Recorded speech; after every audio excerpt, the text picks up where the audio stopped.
In today's video, I'm going to teach you how to log out of Microsoft Edge tutorial.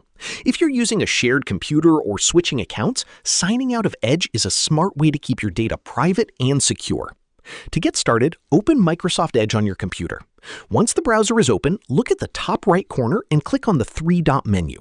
From the drop-down, select Settings. Inside Settings, look to the left-hand side and click on Profiles. This is where your account information and sync settings are managed.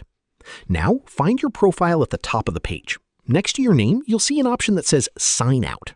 Click on it to begin the process. A confirmation message will appear explaining what happens when you sign out. For example, your data like bookmarks, history, and passwords will stop syncing with your account. If you want to go a step further, you may also see an option to remove your browsing data from the device. You can check this box if you're using a public or shared computer and want to clear everything locally. Once you're ready, click Sign Out again to confirm. That's it. You're now logged out of Microsoft Edge and your information is no longer connected to that browser session.